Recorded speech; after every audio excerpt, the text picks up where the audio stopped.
Mnamo 1984, daktari mwenye biashara wa Australia aitwaye Barry Marshall aliamua kuchukua hatari. Wagonjwa wake wengi sana walilalamika maumivu makali ya tumbo kutokana na vidonda vya tumbo ambavyo ni vidonda kwenye utando wa njia ya juu ya tumbo. Wakati huo, matibabu machache yenye ufanisi kwa vidonda yalikuwepo na wagonjwa wengi walihitaji hospitali au hata upasuaji.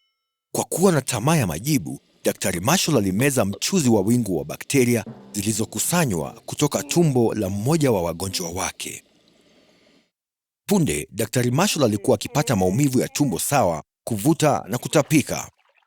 Siku 10 baadaye, kamera iliyoitwa endoscope iliangalia ndani yake. Tumbo la Marshall lilikuwa limejaa bakteria sawa na mgonjwa wake.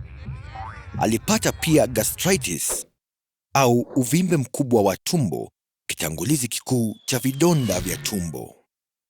Wazo la Daktari Marshall lilipinga dhana potofu inayoendelea hadi leo kwamba vidonda husababishwa na mafadhaiko, chakula au asidi nyingi. Marshall alidhani mhusika ni maambukizi ya bakteria. Awali, wazo lake lilichukuliwa kuwa wazimu na akili nzuri zaidi za matibabu kwenye sayari. Lakini mwaka wa 2005, yeye na Dr. Robin Warren walipokea uthibitisho wa mwisho walipopewa tuzo ya Nobel ya matibabu. Tumbo zetu ni viungo vya umbo ya jaa na mazingira ya kushangaza yenye mazingira yenye homoni na kemikali. Tumbo liko chini ya mashambulizi ya mara kwa mara na vimeng'enya vya usagaji, nyongo, protini, vijidudu na asidi ya tumbo lenyewe. Kwa kujibu, linazalisha bicarbonate, kamasi na phospholipids inayoitwa prostaglandini ili kudumisha usawa wa utando wake wenyewe. Usawa huu mzuri huthibitishwa kila wakati na kutajwa kama ulinzi wa mucosal.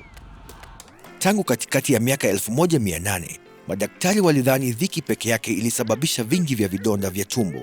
Wagonjwa walipewa dawa za kuzuia mfadhaiko au dawa za kutuliza na kuambiwa wakakandwe. Imani hii hatimaye ilibadilika kwa dhana inayohusiana na vyakula vya viungo na dhiki kama wahusika. Walakin, hakuna utafiti wa kushangaza ambao umewahi kuonyesha kuwa hasira wa kihemko, shida ya kisaikolojia au chakula cha viungo husababisha ugonjwa wa vidonda vya tumbo. Kufikia katikati ya karne ya 20, ilikubaliwa sana kwamba asidi ya hidrokloriki ya ziada ilichochea tumbo kujikula lenyewe. Wafuasi wenye bidii wa wazo hili walitajwa kama mafia wa asidi. Shimo kubwa katika nadharia hii ilikuwa kwamba antiasidi hutoa misaada ya muda tu. Sasa tunajua kuwa vidonda vya nadra vinasababishwa na asidi nyingi ya hidrokloriki, lakini hufanya chini ya 1% ya kesi zote. Daktari Marshall na Daktari Warren walielezea bakteria yenye umbo la mpira inayoitwa Heliobacter pylori au H. pylori kama mhusika halisi. H. pylori ni mmoja wa marafiki wa zamani na wa mara kwa mara zaidi wa binadamu aliyejiunga nasi angalau miaka 50,000 iliyopita, na sasa inapatikana katika 50% ya watu. Hapo awali, tulifikiria tumbo lilikuwa mbaya kwa sababu ya kuwa mazingira ya asidi ya uadui.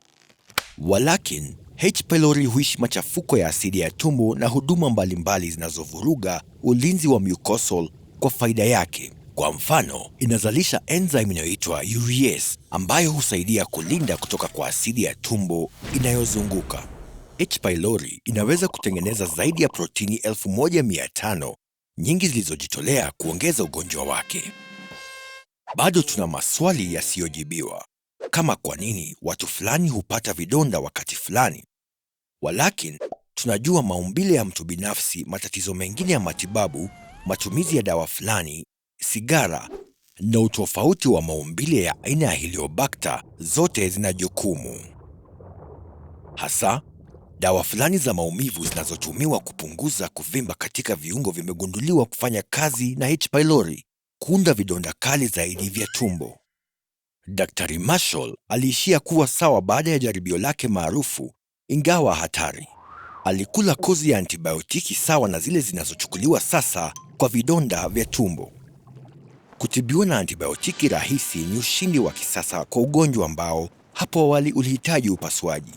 Kazi ya Marshall pia ilitukumbusha kuwa Maendeleo ya kisayansi siyo laini kila wakati, lakini kuna dhamani katika kuamini utumbo wako wa mithali na wakati mwingine halisi. Je, umewahi kuhisi kwamba hujui vya kutosha kuhusu mwili wako mwenyewe? Jisajili kwenye kituo hiki ili upate maelezo kuhusu kila kitu, kuanzia upara hadi ukuaji wa misuli hadi kwa nini tuna nywele katika sehemu mbalimbali. Endelea kufuatilia na uwe na hamu ya kujua.